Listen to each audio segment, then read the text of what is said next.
Si vous me vendez ce stylo en moins de 60 secondes, vous gagnez 100 €. Si jamais quelqu'un te demande de vendre un stylo ou ton offre, il y a 2 erreurs à ne pas commettre. La première, c'est d'essayer de pousser ton produit en disant des délires comme John, ce stylo est unique et il n'en reste que 2 dans le monde, alors achetez-le rapidement avant que vous le loupiez. Et la deuxième, c'est d'essayer d'augmenter artificiellement la valeur de ton produit en disant Oh John, regardez comme il est beau, regardez comme il écrit bien, franchement vous allez super bien ensemble, il vous faut ce stylo. aïe, essaye de faire ça et tu verras que tu ne vendras jamais rien de ta vie. Non, les amis, face à quelqu'un qui vous demande de vendre un stylo ou votre offre, la seule façon d'y parvenir, c'est d'inverser les rôles en posant cette question. Oh John, eh bien pour tout vous dire, je ne suis pas encore sûr à 100% que vous avez besoin de ce stylo. Aujourd'hui, est-ce que vous utilisez déjà des stylos dans votre quotidien?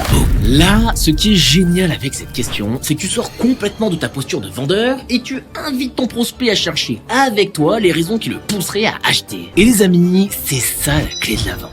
Vous devez comprendre qu'en rendez-vous, ce n'est pas vous contre votre prospect, mais vous avec lui. Vous devez passer tout l'échange de vente à travailler main dans la main avec lui pour comprendre dans quelle mesure votre offre pourrait lui convenir. Et c'est en adoptant cet état d'esprit et en lui posant les bonnes questions que vous allez l'aider à se convaincre de lui-même qu'il a besoin de vous. Et pour connaître les questions exactes à réciter à ton prospect, le jeudi 5 juin à 20h, je te présenterai le procédé d'influence émotionnelle par la question dans une conférence 100% offerte. Alors pour y participer, va bloquer ta place dans ma